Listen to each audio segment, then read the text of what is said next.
벌써 올해도 12월 31일입니다. 한 해 동안 아침마다 새벽 이 예배 기도에 나오셔서 기도하신 모든 일들 결코 헛되지 않으리라 믿고요. 여러분이 피곤하고 또 그렇게 힘듦에도 불구하고 믿음으로 주 앞에 매달리면서 버텨낸 그 모든 아침들을 하나님께서 기억하고 계시는 줄로 믿습니다. 그래서 더 간절합니다. 여러분의 이 아침에 그 기도가 꼭 하나님께서 응답해 주시기를, 그리고 여러분의 믿음의 기도의 역사로 하나님의 새 일을 반드시 더 크게 더 많이 보게 되기를 소망합니다. 여러분 꺾이지 마시고 힘내시고, 그리고 감사한 것은 함께 기도할 수 있어서 더 감사합니다. 여러분 내년에도 건강하시고, 건강하시라는 말이 사실은 이기적인 말입니다. 건강해야 같이 기도하고 같이 예배하고 같이 하나님의 일을 품을 수 있고 꿈꿀 수 있기 때문입니다. 하나님께서 특별히 여러분의 아침에 기도의 용사들을 이렇게 예비하여 주셔서 또 이 한 해를 그렇게 기도로 결산할 수 있어, 또 오늘도 여지없이 은혜 부어주시는 것을 감사하면서, 오늘 이 디모데후서 4장은 바울이 하나님 앞에 자신의 삶을 결산해 드리는 본문입니다. 그러면서 이제 디모데후서 4장을 통해서 이제 바울은 사라집니다. 성경에서. 근데 지금 4장 1절에 보면 하나님 앞과 살아있는 자와 죽은 자를 심판하실 그리스도 예수 앞에 그가 나타나실 것과 그의 나라를 두고 엄히 명한다라고 얘기합니다. 그러니까 마지막 때에, 그리고 심판의 때에, 그리고 예수께서 곧 오실 그 말세의 때에 엄중한 명령과 권면을 바울이 디모데에게 내리고 있습니다. 그것이 올해 마지막 이 아침에 주시는 새벽 예배의 말씀의 하나님의 명령입니다. 그것은 뭐냐면 말세의 때에 엄히 명하고 힘쓸 것은 2절입니다. 너는 말씀을 전파하라. 때를 얻든지 못 얻든지 항상 힘쓰라. 이것이 올해 마지막 날의 말씀이고, 그리고 우리가 마지막 이 땅 살아내는 그 마지막 순간까지 주시는 또 엄중한 명령입니다. 말씀을 전파하라라고 하는 것은 가르친 것과는 조금 다릅니다. 선포하라는 말입니다.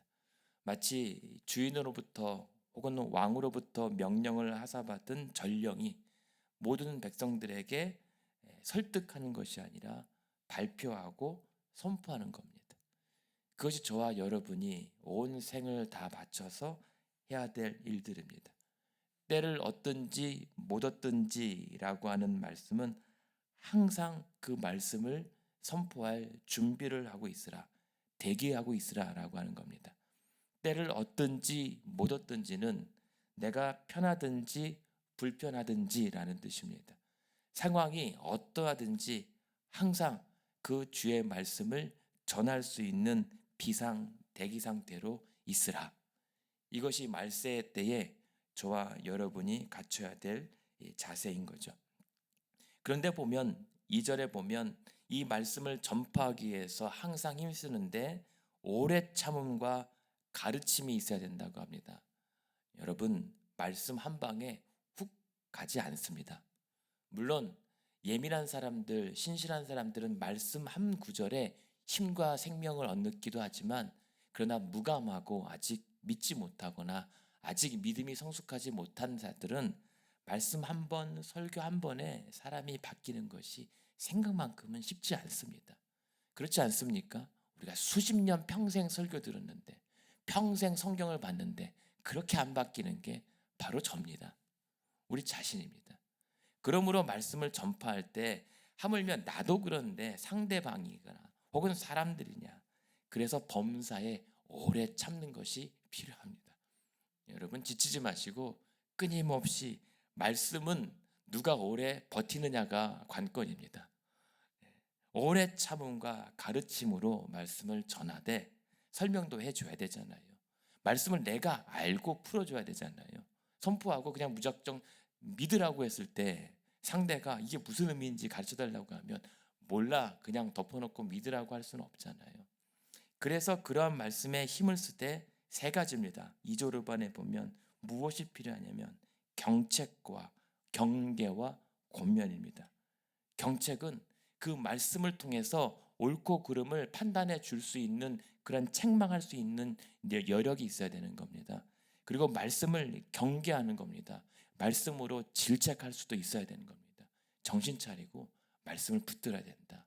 이 하나님의 살아계신 말씀에 순종해야 된다. 그렇게 경책하고 경계하고 때로는 권면해야 됩니다. 호소해야 됩니다. 제발 이 말씀 아니면 안 됩니다라고 매달릴 수 있는 그러한 끈기도 우리에게 필요합니다. 무슨 말입니까? 말씀을 전파하라, 선포하라라고 하는 것은 전해놓고 돌아서서 상관하지 않는 것이 아니라 모든 방법을 동원해서 때로는 참아보고 달래보고 회유하고 때로는 화도 냈다가 때로는 매달렸다가 어떤 방법을 동원해서든지 말씀을 전해야 된다. 증거해야 된다. 이것이 저와 여러분이 말세 때에 갖춰야 될 성도의 모습입니다. 그래서 뭐라고 얘기합니까? 5절에 보면 너는 이 모든 일에 신중하여 고난을 받아 전도자의 일을 하며 내 직무를 끝까지 다하라. 신중하라고 합니다. 이 신중하다라고 하는 말이 무슨 말이냐면 정신 똑바로 차리라는 말입니다. 한 방에 오히려 전하는 자가 훅 갈 수 있습니다. 여러분 말씀 전하다가 시험 듭니다. 말씀 받은 자가 시험 들지 않습니다. 말씀 전하는 자가 시험 빠지기가 더 좋습니다. 그렇기 때문에 말씀이 들어가지 않는다고 혹은 말씀이 튕겨져 나오거나 오히려 그것 때문에 관계가 어려워진다고 할 때도 신중하라고 하는 것은 거기에 마음 빼앗기거나 매몰되지 말라. 정신 바짝 차리고 모든 그 말씀을 전하는 일들에 신중하여 무슨 말입니까? 고난을 받으라. 여러분 말씀 전하는 일은 고난입니다. 그렇게 애초에 쉬운 일이랐으면 하나님께서 여러분들에게 말씀 전하는 일 안 맡깁니다. 쉬운 일은 하나님이 그냥 알아서 하게 하십니다. 대신 우리에게 감당할 만한 가치, 고난과 수고와 희생과 헌신 이런 가치 있는 일들을 맡길 사람들에게 맡기시는 겁니다. 바로 그런 자들이 여러분입니다. 그래서 저와 여러분은 말씀을 전할 수 있는 그러한 전도자의 일을 감당하기 위해서 오늘도 신중하여 그 복음을 위하여 바울과 함께 혹은 주와 함께 고난을 받게 되는 성도의 숙명을 지금 지니고 살고 있습니다. 왜 자꾸만 우리가 말씀을 전하는데 정신을 차리지 아니하냐면 3절입니다. 때가 이를 것이다. 때가 어떤 때입니까? 그러한 진리의 말씀이 먹히지 않는 때, 사람이 바른 교훈을 받지 않고 귀가 가려워서 자기 사욕을 따를 스승을 많이 두고 또 그 귀를 진리에서 돌이켜 허탄한 이야기를 따르는 그때가 오기 때문이다라고 얘기합니다. 여러분 그때가 바울 때도 있었고 지금은 또 마찬가지입니다. 말씀이 듣고 싶은다고 들려지지 않습니다. 우리는 본성적으로 내가 듣고 싶은 얘기만 듣고 싶어 합니다. 특별히 진리의 말씀도 마찬가지입니다. 진리의 말씀은 좋죠. 은혜롭죠. 하나님의 살아있는 생명력 있는 말씀인 거 알죠. 그런데 막상 집에 가면 설교 말씀을 틀기보다는 유튜브를 틉니다. 그냥 말씀 구절을 성경 통독이라도 하려고 통독 성경을 틀어놓고 싶어도 막상 그거 틀기 전에 아예 하나 또 한 편 더 드라마 하나 한 편 더 보고 봐야지 하다가 하루 다 갑니다. 그게 우리입니다. 그러니까 하나님의 말씀을 듣는 것도 은혜가 필요합니다. 그런데 그러한 세대 속에 하물며 적지 않은 많은 세상 사람들 그리고 적지 않은 성도들이 귀가 가려운 얘기를 더 듣고 싶어 합니다. 자기 욕심, 자기 사리사욕에 자기 뜻에 부합한 설교를 듣고 싶어 합니다. 그것이 진리이든 바른 교훈이든 상관하지 않습니다. 진리보다는 뭐라고 얘기합니까? 4절에 허탄한 이야기를 더 듣고 싶어 합니다. 당장 내게 위로가 되고 해결책을 제시할 수 있는 그러한 말씀이 더 좋습니다. 그러한 시대에 그러므로 너는 모든 일에 신중해야 된다. 타협하지 말라. 오히려 그것을 위해서라면 욕도 모욕도 감수할 만한 고난을 각오하라.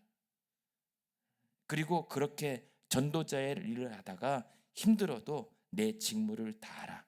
이 말은 뭡니까? 끝까지 힘들어도 버텨라. 견뎌 감당하라. 그래서 때를 얻든지 못 얻든지 너는 말씀을 전파하는데 항상 힘쓰라. 하나님의 말씀입니다.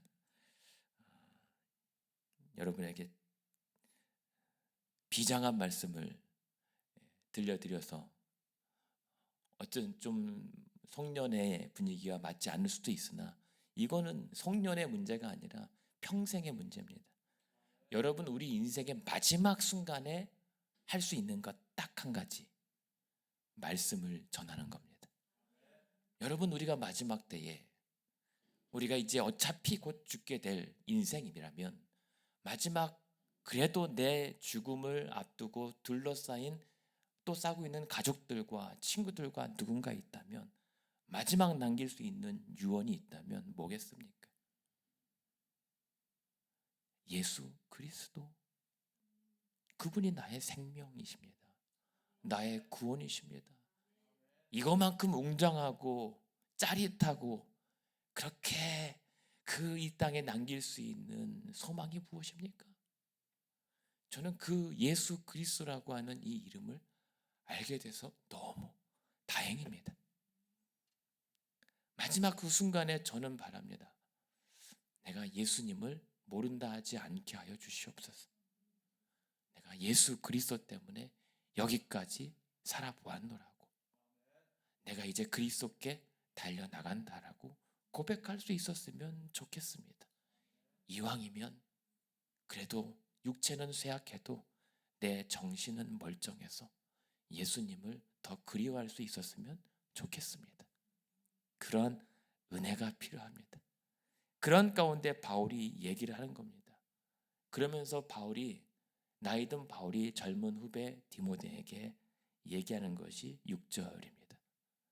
디모데야, 전제와 같이 나는 벌써 부어지고 나는 이제 떠날 시간이 가까워졌다. 나는 이제 아무래도 이제는 이 세상에서는 이제 마지막인 것 같다라는 겁니다. 나는 이제 떠난다. 죽을 때가 가까웠다. 이미 전제와 같이 내 삶은 이제 모든 것에 몽땅 부어지고 떠날 시각이 가까웠으므로 너에게 내가 하고 싶은 얘기를 남긴다. 그것이 바로 7절입니다. 나는 선한 싸움을 싸우고 달려갈 길을 마치고 믿음을 지켰다. 이제후로는 나를 위하여 의의 면류관이 예비되었으므로 주 곧 의로우신 재판장이 그날에 내게 주실 것이며 내게만 아니라 주의 나타나심을 사모하는 모든 자에게 도니라.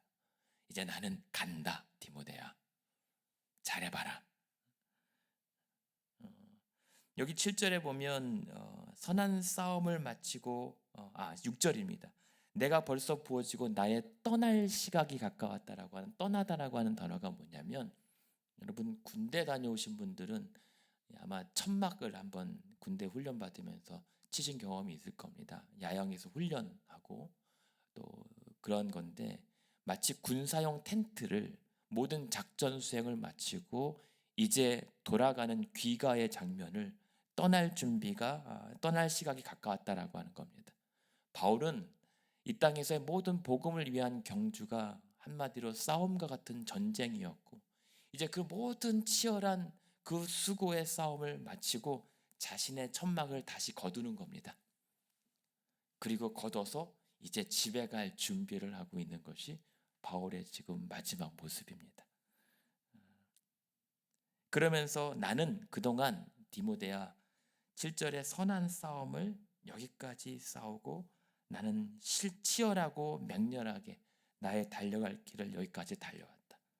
여기서 싸움이라고 하는 것은 그냥 치고받는 게 아니라 그 전차경주 있잖아요. 전차경주. 막 치열하고 맹렬하고 멈추면 죽을 수밖에 없는 그 목숨을 거는 사투. 이 사투를 마치고 여기까지 왔다는 겁니다. 그런데 바울은 계속 싸우고만 있었던 게 아닙니다.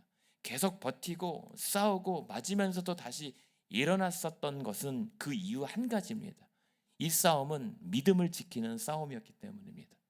그래서 7절에 보면 나는 그렇게 선한 싸움을 싸우고 나의 달려갈 길을 마치고 마침내 믿음을 지켰다. 바울의 싸움은 믿음을 지키는 싸움이었습니다. 예수께서 내게 맡겨주신 그 복음을 지켜내는 싸움이었고, 예수께서 나를 믿고 부탁하셨던 그 신의, 신뢰, 그 의리를 지키는 싸움이 바로 바울의 싸움이었고, 오늘 저와 여러분의 싸움입니다. 오늘 우리가 이렇게 치열하게 살아야 되는 이유는 우리에게 그 주신 믿음 지키는 싸움입니다. 이길까 질 것인가의 싸움은 이미 예수께서 십자가로 승리해 놓으셨기 때문에 그 승리의 그 복음을 붙잡고 예수 믿는 믿음을 지켜내는 것, 그게 저와 여러분이 한 해 동안 견뎌온 그리고 싸워온 싸움이었던 겁니다. 오늘 이 아침에 그 믿음을 지키고 앉아 있다면 오늘 우리도 올 한 해 마음껏 신나게 싸워보고 맹렬하게 치열하게 싸워 여기까지 앉아 승리한 것으로 보셔도 됩니다.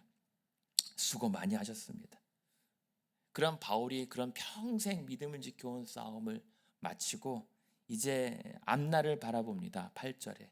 그러므로 이제 후로는 이제 나는 나를 위하여 의의 면류관이 예비된 곳으로 간다.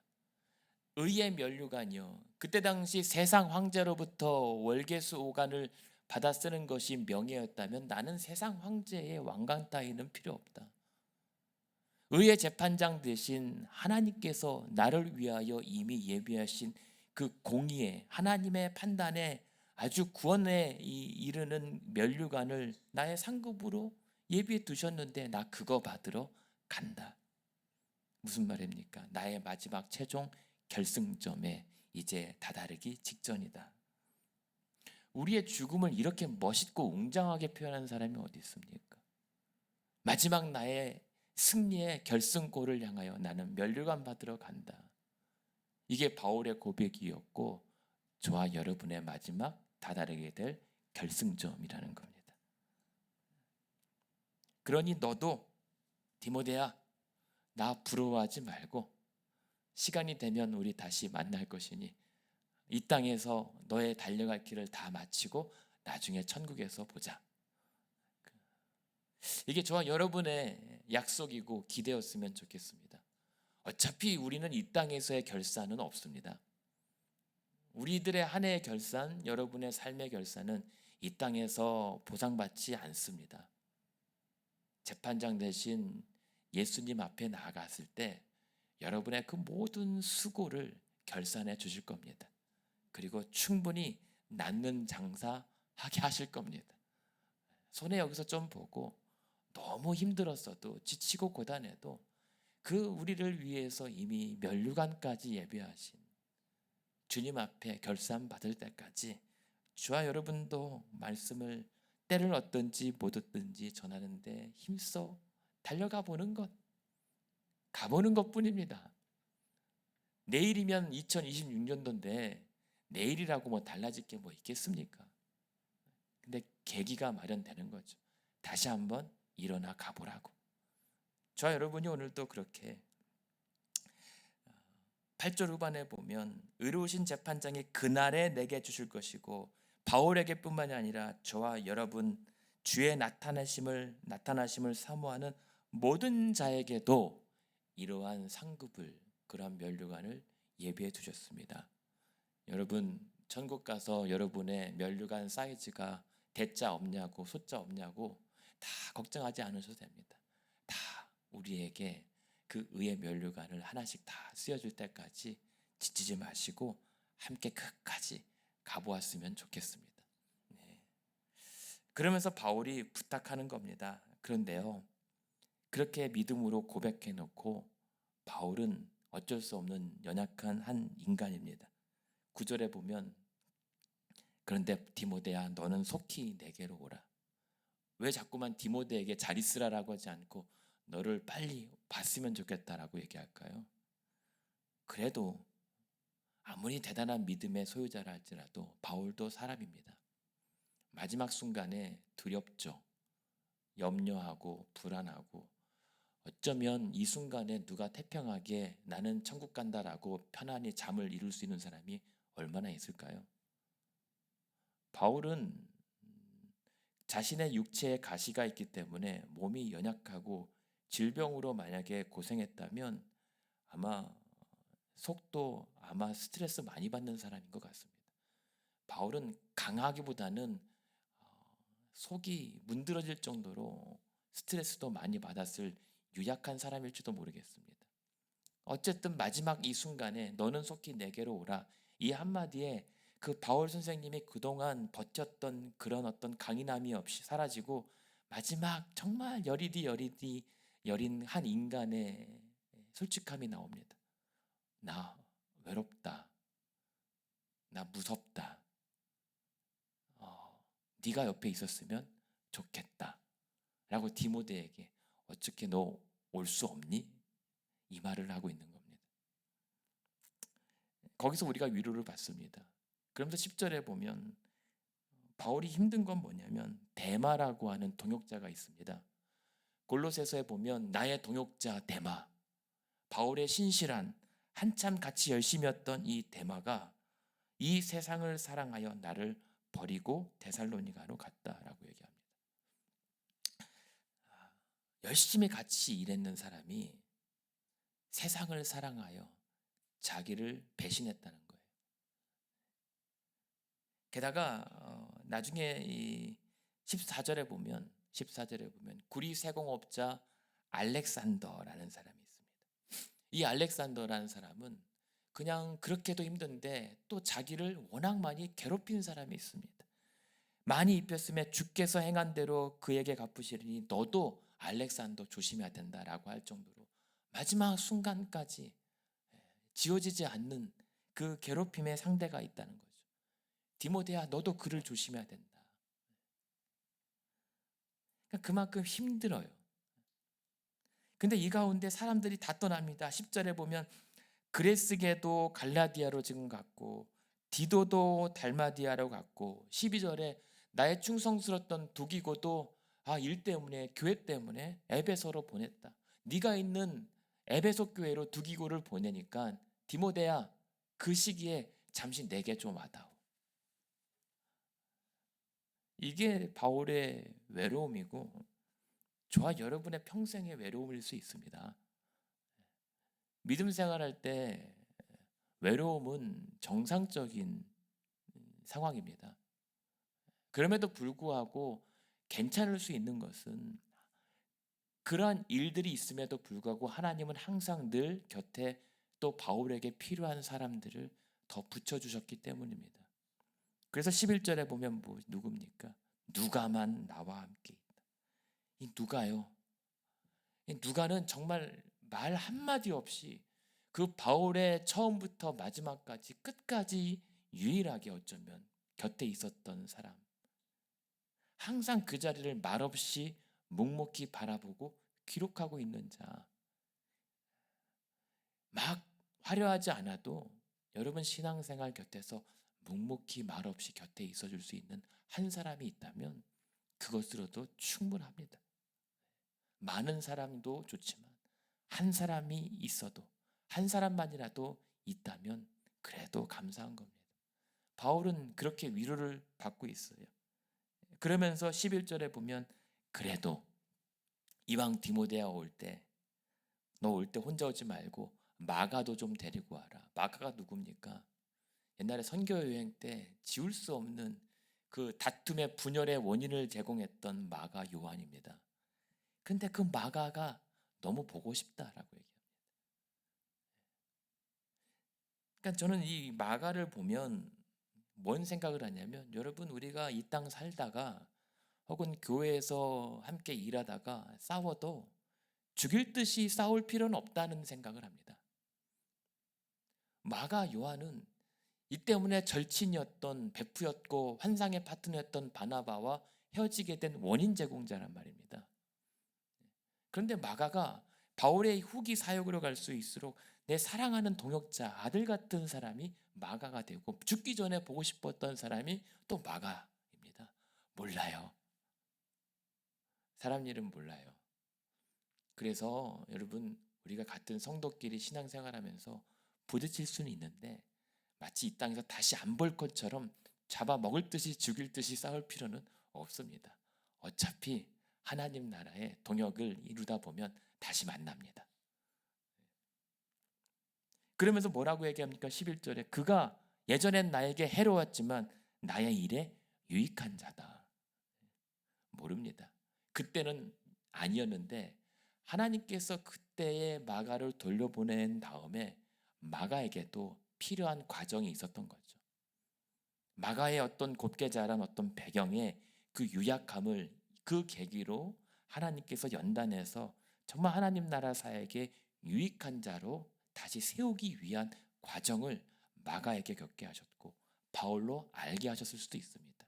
바울이 봤을 때는 이 사람은 절대 불가능이라고 치부했었지만 그러나 나중에 바울이 입장을 바꿔서 그가 내게 그 하나님의 일에 유익한 자다라고 인정할 수밖에 없게 된 것은 우리로 겸손하게 합니다. 하나님의 일은 모르는 겁니다. 그러면서 지금 그렇게 필요한 것은 이 바울에게 필요한 것은 거창한 것이 아닙니다. 세 가지입니다. 그렇게 내 곁에 함께 해줄 사람들, 그리고 13절에 보면 디모데야 네가 올 때 그 드로아 가보의 집에 둔 겉옷, 이 추위를 막아줄 따뜻한 옷 한 벌, 그리고 그 감옥에서 뭔가 읽고 묵상할 성경이든 읽을 책과 문서를 좀 가져와다오. 사람 볼품 없지 않습니까? 그렇게 열심히 맹렬하게 살아왔는데 막판에 죽기 직전에 필요한 게 고작 사람들이 좀 있었으면 좋겠고 그냥 둘룰 따뜻한 두꺼운 옷 한 벌 있으면 좋겠고 그리고 심심하지 않도록 읽을 만한 책 있으면 좋겠다. 이게 성경책이라고도 얘기하거든요. 그겁니다. 우리가 막 많이 소유한 것처럼 보이고 많이 이룬 것처럼 보여도 고작 마지막 순간에는 딱 필요한 것만 필요합니다. 그러면서 이 바울의 마지막 모습을 우리가 보고 있는 거예요. 그렇게 유명했고 그렇게 많은 하나님 나라의 일들을 위해서 쓰임받았던 바울의 마지막 모습, 그 사람도 참 많이 힘들었겠구나. 바울도 많이 외로웠겠구나. 그도 똑같은 사람이었구나. 그런 자를 하나님께서 사용하셨구나. 그러면서 자기에게 필요했던 것 19절에 보시면 마지막까지 브리스가와 아굴라와 오네시모로 집에 문안하라. 다 자기가 함께 사역하면서 추억했고 동지였고 함께 기도했던 사람들.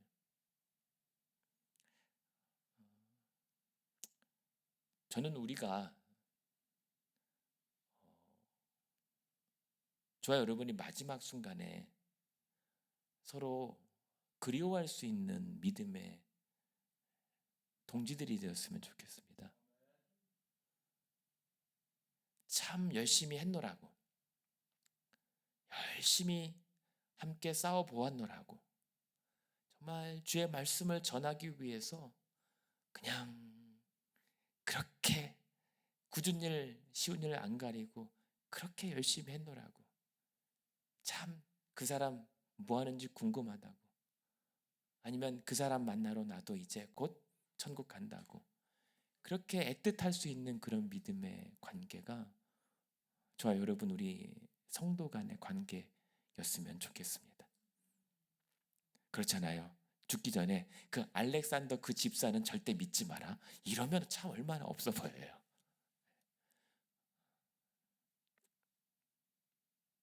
그러면서 21절에 마지막으로 바울이 더 얘기합니다. 디모데야, 너는 겨울 가기 전에 빨리 와라. 디모데가 너무 보고 싶은 거예요. 그냥 선교 여행에 우연히 거뒀던 그 소년 디모데가 어느새 나이 든 바울의 의지가 되고 있는 이 귀한 후배이지만 마지막 죽기 전에 위로받을 수 있는 동역자 디모데. 그 마지막에 불렀던 디모데 후서의 결론입니다. 네가 보고 싶다. 그러면서 그러나 바울이 마지막 할 말은 다 합니다. 그러면서 하고 싶었던 얘기는 뭐냐면 16절이에요. 그렇게 철저히 혼자일 수밖에 없는, 혼자 버텨야 될 수밖에 없는 마지막 삶의 순간에 내가 처음 변명할 때 나와 함께한 자는 하나도 없고 다 나를 버리고 떠났다. 누가 더 있었지만 사실 내가 재판장에서 억울하게 변론하고 내를 변론할 때 아무도 나를 도와줄 사람 있는 이 사람이 없었다. 철저히 나 혼자였다라고 얘기하는 겁니다. 얼마나 속상하고 힘들었을까. 그런데 놀라운 반전은 17절입니다. 이게 우리 삶의 마지막 순간의 유일한 소망과 위로입니다. 그때 다 나를 버렸어도 그들에게 내가 원망하거나 배신자라고 허물 돌리지 않겠다. 왜냐면 다 사정이 있을 거니까. 대신에 그때 그 순간 17절, 주께서 내 곁에 서서 나에게 힘을 주셔서 나로 말미암아 선포된 말씀이 온전히 전파되어 모든 이방인이 듣게 하려 하셨다. 그리고 내가 그때에도 사자의 입에서 건짐을 받았다.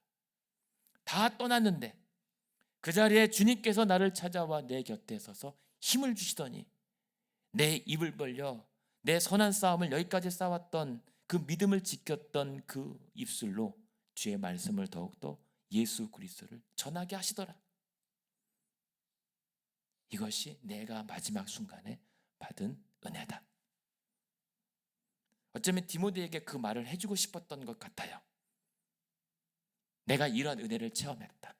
여러분이 성도 간에 제일 신날 때가 언제입니까? 맛있는 거 먹을 때요? 아니죠. 즐거운 것 같이 할 때요? 놀 때요? 아니죠.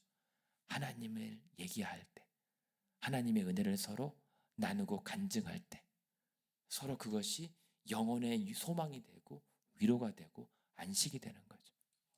그것이 바울에게는 필요했던 거고 말세 때의 저와 여러분 우리들에게 필요한 것입니다. 저는 교회는 시리즈라고 생각합니다. 교회의 시즌 1, 2, 3 막 미국 드라마 보면 많이 있거든요. 교회 역사는 항상 그래 왔습니다. 무수한 등장인물들이 사라졌다 나타났다가 죽은 줄 알았다가 다시 나왔다가 다 주인공인 줄 알았는데 그냥 말없이 사라지는 인물들이 너무 많습니다. 저도 마찬가지고 여러분도 마찬가지입니다. 그냥 그때에 귀 쓰임 받으면 감사한 거죠. 그런데 저와 여러분이 세워나가는 믿음의 역사 속에서 주인공은 한 분이십니다. 예수 그리스도. 그분을 위해서 변하지 않는 배경 무대는 교회입니다. 그 교회의 주인 되신 예수 그리스도를 위해서 반짝 쓰임 받다가 사라지고 그리고 잔잔하게 이름 없이 지나가는 행인 1, 2, 3으로 쓰이고 등장했다가 사라지는 것이 저와 여러분 성도입니다. 그 무수한 역사 속에 영원한 그 역사 속에 우리는 그 점 하나도 찍히지 못할 존재들이라고 생각한다면 사람들이 알아주지 않아도 괜찮습니다. 그러한 그 미물린 이 티끌만도 못한 존재인 나를 예수께서는 알아주신다는 것. 하나님께서는 나를 무명한 자로 여기지 않고 영원 전부터 내 이름을 아시는 유명한 사람으로 나를 알아주시고 기억해 주신다는 것. 그것으로도 우린 충분한 겁니다. 그래서 오늘 저와 여러분이 오늘도 마지막 결산은 올해 하나님 앞에 또 올려드리되 천국에서 면류관으로 결산 받을 때까지 여러분 우리의 온 삶으로 오늘도 주의 복음을 전하기에 힘쓰는 여러분 되기를 원합니다. 그리고 그 마지막 그 순간 그 천국문 주 앞에 달려갈 때까지 신중하게 모든 시험을 이기고 맡겨진 그 모든 사역을 감당하게 되기를 원합니다. 그래서 신실하게 우리 서로 동역하되, 그러나 주님만 의지하는 믿음 되기를 원합니다. 그렇다고 믿지 말라는 거 아닙니다. 동역하고 신뢰하고 믿되 그냥 배신당해도 믿어주는 겁니다. 버림받아도 그냥 아껴주는 겁니다. 우리는 어차피 그런 존재들입니다. 거기에 너무 일희일비하지 않아도 됩니다. 그러나 그 모든 순간에 주께서 내 곁에 찾아와 말없이 나를 꽉 붙잡아 주시는 예수께서 나를 안아주시면 되는 겁니다. 주님이 내 곁에 서서 다시 품게 하시고 사랑하게 하시고 다시 감당하게 하십니다. 여러분의 입술을 통해서 담대하게 그 억울한 변론의 과정에서도 주의 말씀을 선포하게 하십니다. 우는 사자 입에서 여러분들을 그렇게 건져 주십니다. 그래서 저와 여러분이 올해도 새해도, 그래서 바울의 마지막 문장은 18절입니다. 주께서 나를 모든 악한 일에서 건져내시고 또 그의 천국에 들어가도록 구원하시리니 오직 그에게 영광이 세세 무궁토록 있을지어다. 아멘. 올해도 새해도 평생토록 오직 주께만 영광 있기를 소망합니다. 그때마다 모든 이 악한 일에서 주께서 나를 건져주시겠지만 18절에는 그가 내가 천국 들어갈 때까지 나를 그렇게 지키실 것이다 확신합니다. 그래서 그 모든 되어지는 순간을 통해서 올해도 새해도 저와 여러분이 오직 주님께만 영광이 세세 무궁하도록 있기를 우리도 간절히 바라면서 그렇게 새해를, 올 한 해를 보내고 새해를 맞이하는 저와 여러분의 새벽 아침 기도의 용사들 되기를 주님 이름으로 축원합니다.